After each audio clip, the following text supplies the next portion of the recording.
Namaskar everyone and welcome to the Geeta Satsang. So let's start with the Prarthana. I'm sorry we got a little delayed today by 2-3 minutes. Anyway, we'll start with the Prarthana. By the Guru's grace and the will of Shri Krishna, we have all assembled for this Geeta Satsang. May we have their guidance to be able to adopt and learn the things which will help us to grow spiritually. Let us chant the Shlokas. Vasudeva Sutam Devam Kamsachanuramardanam Devaki Paramanandam Krishnam Vande Jagadgurum Krishnaya Vasudevaya Haraye Paramatmane Pranatah Kleshanashaya Govindaya Namo Namaha Namostu Te Vyasa Vishala Buddhe Pullara Vindaya Tapatra Netra Yena Tvaya Bharata Taila Purnaha Prajvalito Jnanamaya Pradipaha Ramanujadaya Patram Jnana Vairagya Bhushanam Srimadvenkatanathaaryam Vande Vedanta Deshikam Yo Nityamachyutapadambuja Yukma Rukma Vyamohatastaditarani Trinaya Mene Asmadguror Bhagavatosya Dayaika Sindho Ramanujasya Charanam Sharanam Prapadye. So with prayers at the lotus feet of the Acharyas, let us start our topic for today. So we are at the end of the third chapter. So today we will take up the last three shlokas, 41, 42 and 43.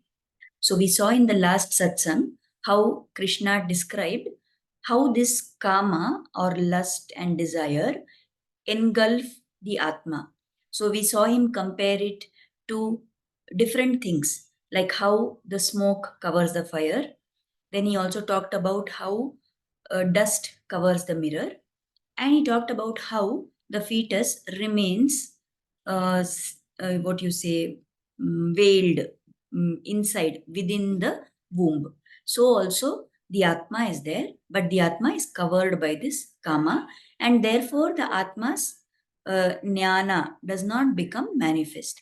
So here he's continuing to explain to Arjuna the overpowering nature of this kama, and he's trying to tell him how we can overcome. So that will be the end of this chapter, that how we can use karma yoga to overcome this effect or influence of kama. So in the 41st shloka, Krishna says, Tasmat tvam indriyanyadau niyamya bharatarshabha papmanam prajahihenam jnana vijnana nashanam. Therefore, O best of Bharatas, Bharatarshaba, the best person among all the Bharatas who are there, people who are living in this Bharata Bhumi. So that refers to Arjuna. In the very beginning, right at the beginning itself, bring the senses, the indriyas, under your control. And slay, kill this enemy called desire. Kill this kama, which is the embodiment of sin. Because of our papa, the kama is coming, and that kama destroys all kinds of jnana and vijnana, knowledge as well as the ability to have realization. So the emphasis is on how overpowering is the effect of kama. It is so strong that it destroys any jnana which the Atma is able to have. By its very nature, the Jivatma is jnana swarupa. Now, what is it that prevents that Atma from having knowledge of its own jnana swarupa? This kama which is controlling it, this kama which has covered it. Now, here, Krishna is telling, in the very beginning, you bring the senses under control. Now, what is this? Why it is told in the very beginning? What do you mean by in the very beginning? The minute we develop a desire, a liking for something. What happens? Almost spontaneously, automatically, we do whatever it is required to fulfill that desire. Now, once you've started that process already of trying to fulfill your desire, you cannot stop the desire at that point of time. But it is possible to control that desire at the very beginning itself, before you start the action of fulfilling that desire, isn't it? So once you've given into the desire, there is no question of control. It's like the commentators give the example that suppose there is somebody who is standing at the edge of a cliff and they start jumping off.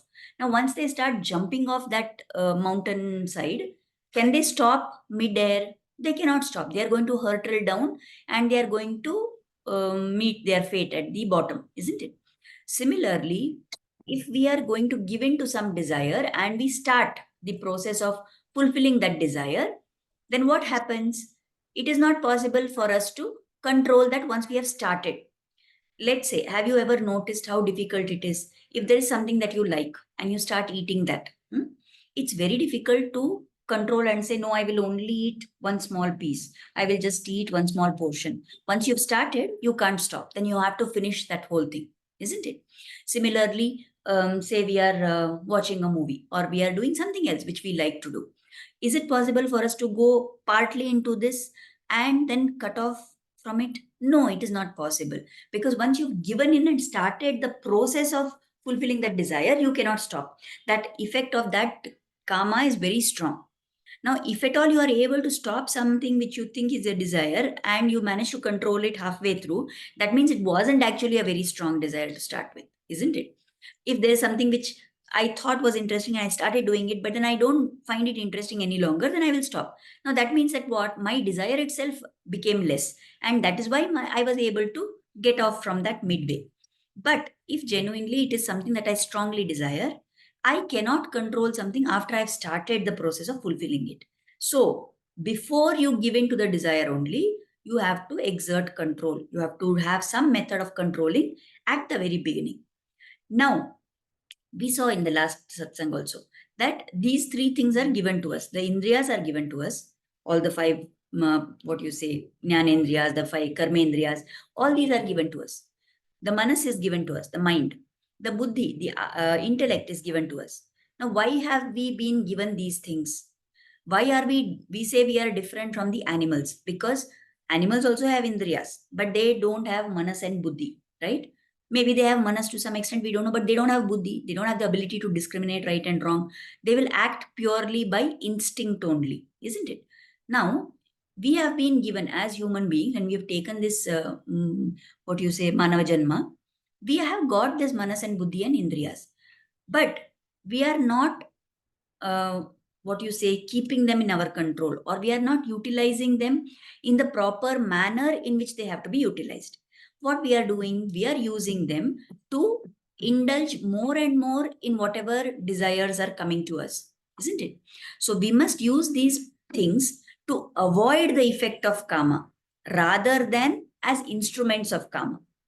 Because we are using them wrongly, we are getting pulled more and more into this vicious cycle of desire, trying to fulfill that desire, then our rajotamo guna increasing, then doing wrong things, then accumulating papa, then again that papa is taking phala and pulling us more into karma. So this vicious cycle just keeps on continuing because we have not learned and practiced how to control these indriyas, manas and buddhi, and that is why we are getting caught up in this cycle. So, in this shloka, Krishna is trying to again emphasize to Arjuna that at the very beginning, you have to bring your kama, bring the indriyas, bring the manas, everything under control to kill this kama. Because that is what is the very thing which destroys your ability to have self realization. Now, in the next shloka, in the 42nd shloka, Krishna is giving a gradation.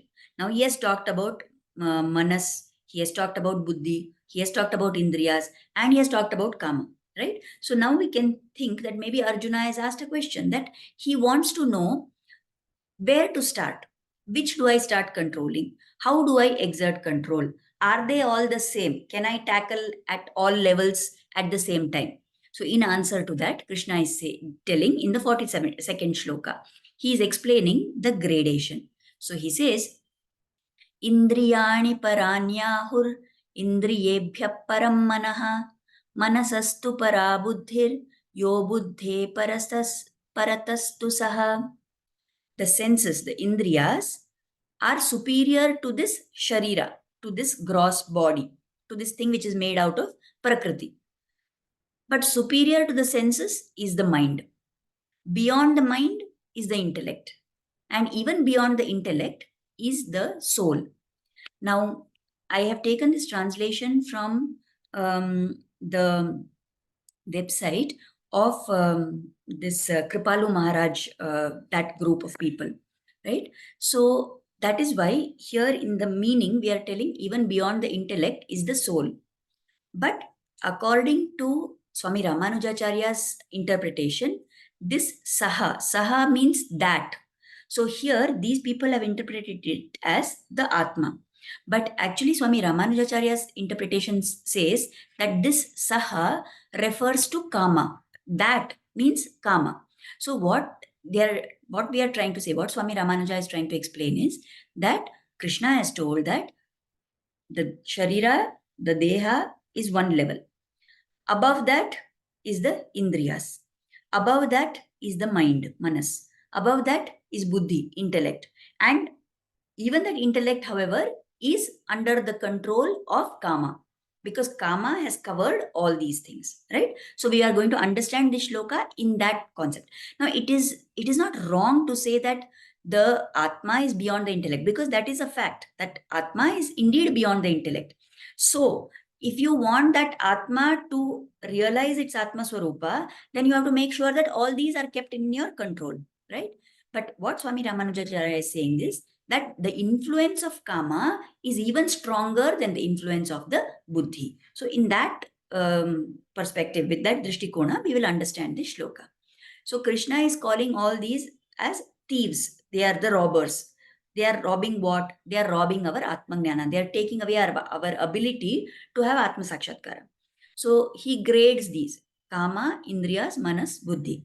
So we must understand which is inferior and we must understand which is superior. And when we understand this difference, then we can know where we should attack first to destroy the enemy. You must have seen that whenever there is any war, wherever there is any battle which has to take place, then there are many different aspects of the enemy's side, isn't it? Now, the actual enemy will be there. There'll be somebody who is providing support to the enemy. There is someone who is providing resources to the enemy. There are some parts of the army of the enemy which are weak. There are some parts which are more strong. So, what does a good strategist do? If somebody wants to win that battle, what we do, we try to find out which are the weakest spots and we tackle that first. We target that first, right? We shoot our missiles or whatever at those areas. Then it becomes easy to destroy the stronger things, because once you've got rid of certain resources, then you can move on to the other higher level area. Similarly, we need to understand that there are different obstacles that come in our way. This kama, indriyas, manas, buddhi, all these are part of what we see as our enemy, because we want to remove this covering of kama from our atma. Now, often when we want to do sadhana, when we want to progress spiritually, there are small obstacles that we face from the sharirik point of view. They are because of the effect of prakriti. We are living in this material world.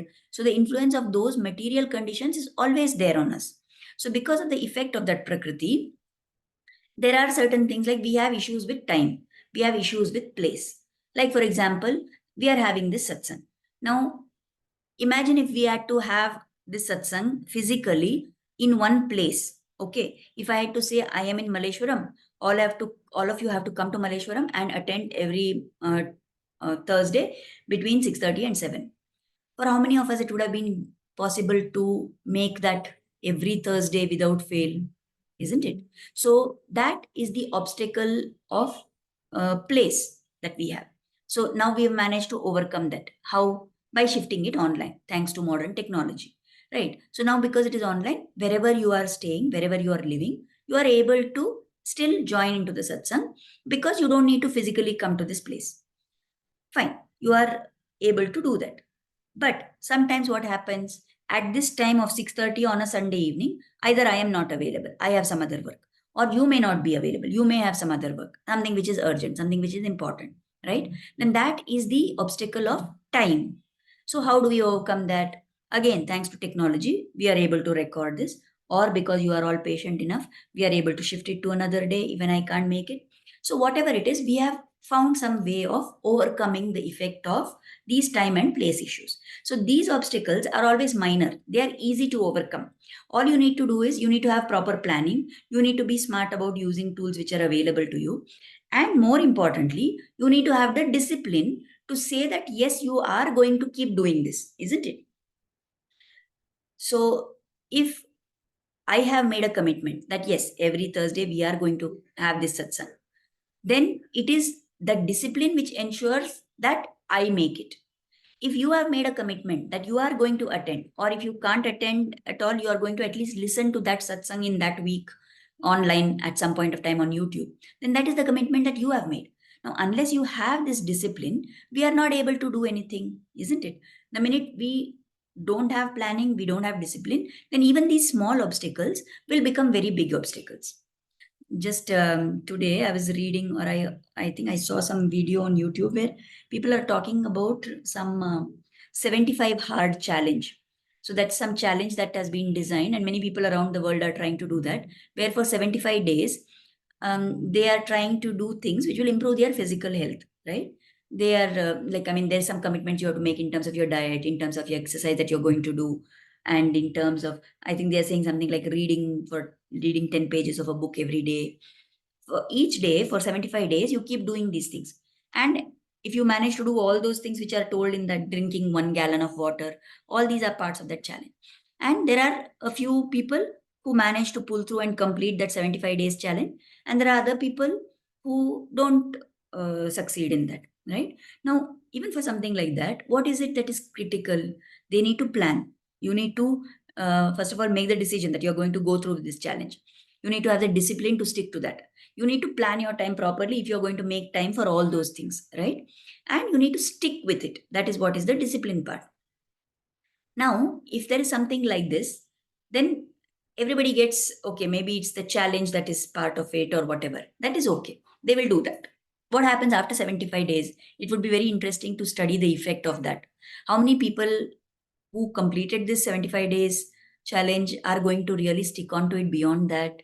How many people are going to stick on when there is no pressure from anybody else to follow that, right? And elevate that to the next level. If we decide to make some challenge like this for the spiritual path, do you think there are going to be many takers for that? Do you think it's going to be easy to do that? Because here, at least, when it is just a physical level challenge that you have to do, it's only these time, place, your discipline, only these small things which come into picture. But the minute you start trying to do something at the spiritual level, okay, what will happen? Our basic rajotamo guna will come up. It will, come to the fore. And then it will start trying to interfere with our ability to perform those things, right? So it's going to be very difficult. Why does this happen? Why are we not able to overcome these obstacles? Because they are all strong, and all one strong thing is stacked on top of the one on top of the other. So minor obstacles we may overcome, but what is stronger than these prakriti effects? The indriyas, our sense organs. So what do? They constantly run behind the sense objects. Okay, so if I want to overcome the effect of the indriyas, what I have to do? I have to prevent the contact of the indriyas with those objects which are giving it pleasure, right? So stronger first level obstacles are prakriti related issues. Second, next level are indriyas. But what is stronger than the indriyas? The mind, correct? So sometimes what I may do, I may say, no, I am not going to eat this food which I'm having the desire to eat. I may say, no, I'm not going to wear that dress which I like to wear. Or I may say, I'm not going to go to a movie. I'm not going to read that book. Something like that we say. And we prevent contact between our indriyas and the sense objects. But our mind is stronger than the indriyas, isn't it? So it will constantly keep giving you images of that thing which you could have enjoyed. So even if you've blocked your indriyas from seeking pleasure, but your mind can go on thinking and ruminating on all those sense objects. So the mind is stronger than the indriyas. Even if inputs from the indriyas are not coming, the mind can still have the desire and it can try to fulfill that on the mental level. But what is stronger than the mind? The buddhi. Many times we block the mind, we try to suppress our mind, we try to suppress that desire. But If our buddhi is very strong and it is going to overrule the mind, then that buddhi can make you take the wrong direction. So buddhi can overrule the mind as well as the indriyas. So this now is the gradation. Prakriti, stronger than Prakriti is indriyas, stronger than indriyas is the manas, stronger than manas is buddhi. But the strongest of all of them is kama. That's what the point that I told that Swami Ramanuja explains. That the desire, this inborn thing which has come because of vasana, right? That is the strongest. It is even stronger than the buddhi. It can overpower the buddhi. If at all the buddhi is trying to go in the right direction also, this kama pulls it into the wrong direction. Why this karma is so strong? Because it carries across, it has carried across many, many, many janmas. It has become very rooted in the form of vasana. And that is why it is so strong, isn't it? Now, we say when this sharira ends, when this janma is over, what is going to happen? This body is going to wither away. This atma, the atma is going to depart from this body and go away, right? So, whatever was associated with this body, these indriyas will go away. The effect of this manas and buddhi will also be less. Now, if I have some strong desires, however, they carry on to the next janma. There has been a lot of research which has been done on people who are, very strongly addicted to smoking, alcohol, and all that. And it is told that these people and such kind of people who have such a strong addiction, how much ever they try to break that habit, whatever rehab they go into or whatever happens, they are never able to overcome that desire. It has been found that in quite a few of these cases, uh, these people actually have been possessed by the atript atmas of somebody who is having that, who had that strong desire to smoke and drink. So when that particular individual died, that atma, that vasana was associated so strong with it that they came and possessed this person, and because of that they are not able to overcome that. So this vasana is something which is very strong. Now, if I have had some education in this janma, right? I have studied, I have done my post graduation, or I have done my PhD. When I go into my next janma, when this Jivatma departs and takes the next janma, does it carry on from that PhD level? No. You have to again go to school, you have to again learn the alphabets, you have to start from A, B, C, D, and you have to gradually go. Why? Because that was the knowledge which was only at the level of your buddhi. So when one sharira is given up, then that part of the buddhi also goes away. But whatever attaches to the Atma, the Jnana which is obtained by the Atma, now that is told in terms of spiritual practice. So if you have done some small amount of sadhana, then that you take off from there in your next janma. Similarly, the Kama also, whatever desires you have in this janma, whatever you had in your past janmas, certain things will have become rooted so strongly and they are in the form of this vasana.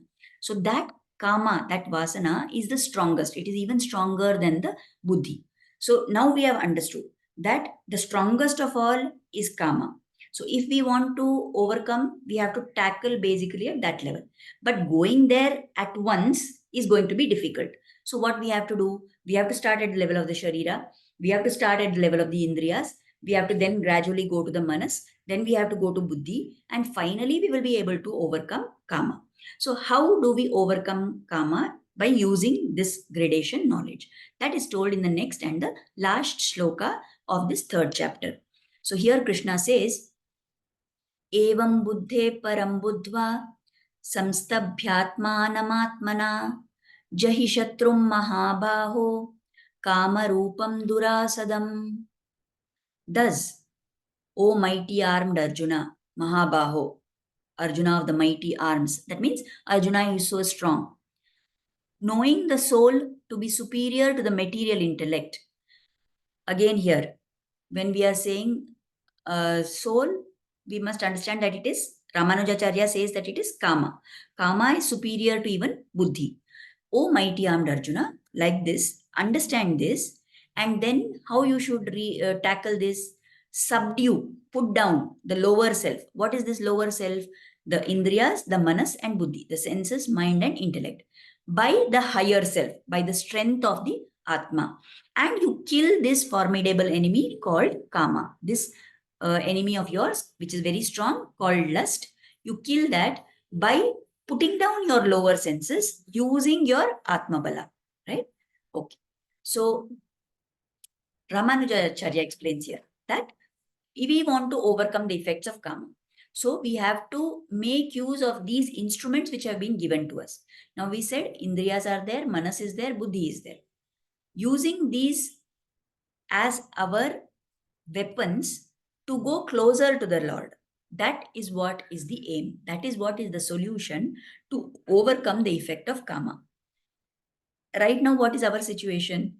Our indriyas, manas, and buddhi are being engaged by karma to take us in the wrong direction of only wanting to fulfill our desires. What we have to do? We have to wrest control from that karma. We have to utilize these indriyas, manas, and buddhi, engage them in the Lord. And that is how we will overcome the effect of karma. Now, as we keep doing karma yoga, as we keep performing actions to please the Lord, that is what is karma yoga. As we keep doing that, our rajo tamo guna will gradually decrease. As the rajo tamo guna becomes less, the influence of karma on these indriyas, manas, and buddhi will become even more and more weak. And that is the solution to overcome the effect of karma. Now, our Atma, we said Atma Swarupa is Jnana Swarupa. The Atma has Jnana. You can imagine it like a tiny flame, which is covered by a thick veil of karma. So, because that veil of karma is very thick, this tiny flame is not able to shine forth. So, what we need to do, we need to reduce the thickness of that veil, which is covering that tiny flame. Once you start reducing the thickness of that veil, what is going to happen? The light of the Atma is going to shine brighter and brighter, and there will come a point when that veil will completely get destroyed. And then there will be only that flame of the Atma's Jnana. So Atma is inside the Sharira. The Sharira, this body, is made up of Prakriti. Now, as long as it is, because it is made up of Prakriti, it will always be influenced by the three gunas, by the Sattva, Rajas, and Tamas. So what we are going to do? We know that these three gunas are taking everything into their control, isn't it? They take the manas, the indriyas, and the buddhi in the wrong direction. So the first focus has to be on reducing our rajotamo gunas. And for that, the main weapon we have is ahara shuddhi. By changing the things that we eat, by paying attention to what we are eating, by paying attention to how the food has been prepared, by paying attention to how old is the food, by keeping our ahara very pure, the intake of food that we have, by making it very pure, we are going to try and reduce the rajotamo gunas. Because it is told in today's times, the major pathway through which our rajasic tamasic qualities become more is through the food we eat. So I think we've talked about this in some previous satsang. Again, to remind you, there are few basic principles which are there for this ahara shuddhi. The first thing is, we must, whatever we are eating, we should offer it to the Lord and consume it. So if that is what is going to be my guideline number one, then that automatically rules out certain things for me to eat. I am not allowed to eat certain stuff, right? So sticking to a vegetarian diet, eating food which is only been offered to the Lord, eating the foods which are supposed to increase the sattvic guna, eating foods, not eating foods which are supposed to increase the rajasic tamasic guna, not eating food which has been cooked and kept for more than 24 hours. Ideally, whatever you cook in the morning, you should finish it off within a few hours. Okay, in today's times, if we are not able to finish within few hours also, at least by the end of the day, we should have finished it. We should not have leftovers that we carry over to the next day and eat, right? Like this, certain things, when we follow these ahara niyamas, then that will be a major role that will have to play in reducing our rajotamo guna. Next, we want to have the indriyas, bring them into our control, the atma's control, and we want to remove it from the grip of the kama. So to reduce the impact of kama through the indriyas, what we have to do with the indriyas? We have to engage them, focus them on the Lord. You remember, we already talked about, many times we have talked about this shloka in Mukundamala, Kulashekar Alvars, right? Jivve kirtaya keshavam muraripum cheto bhaja sridharam. Pani dvandva samarchaya achyuta katha shrotra dvayatvam shrunu. So that whole shloka that we talked about, that all our indriyas, with my eyes, I have to see the form of the Lord. With my ears, I have to hear the glories of the Lord. With my tongue, I have to sing the glories of the Lord, and I have to taste what is only the Lord's prasada. With my nose, I should smell the fragrance of the tulsi which has been offered at the Lord's feet. With my hands, I have to do seva archana to the Lord. With my skin, I should feel the joy of doing seva to the Lord. With my feet, I should go to the temple. I should bow my head. My hair should become gray with the dust of offering my head repeatedly at the Lord's lotus feet. Like this, by engaging all our indriyas in worship of the Lord, in finding glory in the Lord, that is the way to get the indriyas back into our control. The indriyas will always want something to focus upon. It is not possible for me to cut off all the time the indriyas from coming into contact with something. So, what I should do, to what is that indriya coming into contact with? Let me migrate that. Let me change that. Let me substitute that. If my indriyas are clamoring for something in this material world, let me make them clamor for the Lord. Let me push them to attach to the Lord. That is the way to reduce the impact of kama on our indriyas. And most importantly, we said one way to reduce rajotama guna is ahara shuddhi. The other thing is, what is it which is activating this rajotama guna? Our actions, which are because of the papas that we have accumulated. Now, it is not in our hands to overcome those papas, because they are things we have done from many past janmas. Even now, instigated by these rajotama gunas, we do a lot of wrong things, isn't it? So it is not in our hands to reduce these papas. But who can reduce the papas? It is the Lord Himself. So by constantly praying to the Lord, by begging Him for His grace, He will cut off the papas. And once He cuts off the papas, then our Rajotama guna automatically starts reducing. Then our Sattva guna starts increasing. And then our journey towards Atma Sakshatkara becomes easy.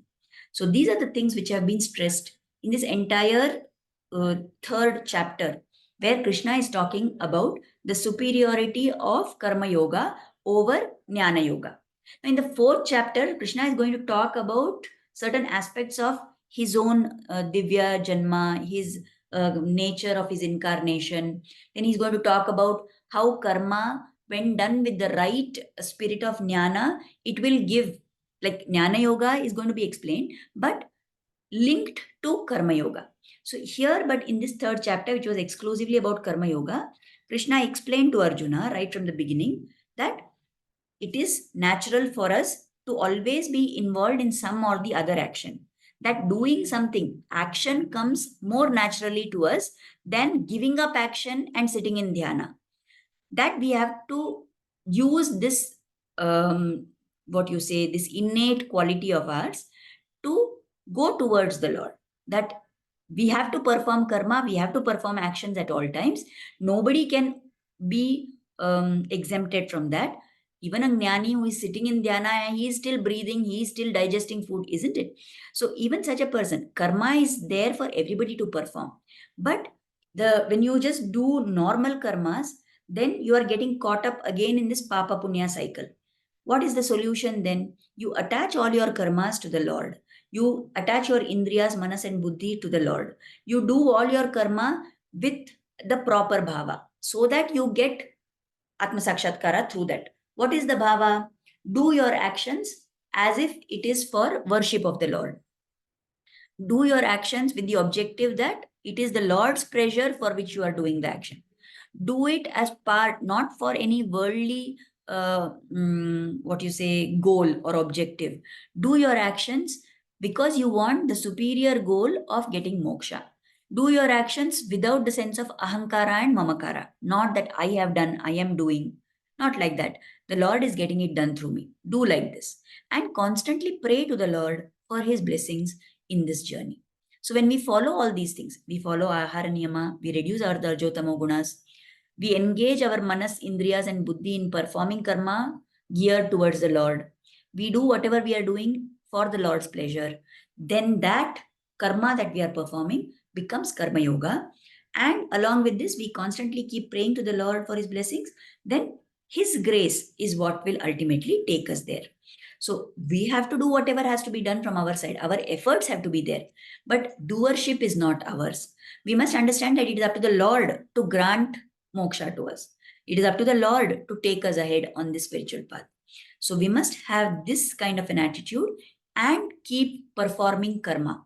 Do the karma which is given to you as per your varnashrama system, as per whichever varna you are belonging to, whichever is your ashrama in life. Do those actions which are prescribed by the Shastras for you. When we do those actions, we please the Lord. And getting the Lord's pleasure is important to get His grace. We do wrong things, we do things which are not prescribed for us, we are going to invite His displeasure. So we must constantly keep reminding ourselves of these things and be engaged in Karma Yoga with the right bhava. So let us pray that we have now completed this third chapter, and this is a very practical chapter where a lot of things are told. So let us pray that Krishna will bless us, that we can follow these things in our life so that we are able to go further on our spiritual journey. Right? So with that, we have come to the end of our time for today. Let us offer Kritagnyata, gratitude, at the lotus feet of Sri Krishna and Guru for inspiring us to start and join this satsang. And let us pray for their blessings and grace to always be on us. Thank you, everybody, for attending. And thank you for sticking through with this. As I said in the last satsang, we started this in June 2022. We had started with the Bhagavad Gita satsang. Now, June 2024, we have completed 3 chapters. By the Lord's grace, hopefully, we will be able to be maybe more regular in the coming year. Let us see that how much more further He takes us, and we will be able to understand more and more important things from the other chapters also. Thank you, everybody, for attending, and we will meet again next Thursday as usual. We will start with the 4th chapter. Thank you very much. Namaskar.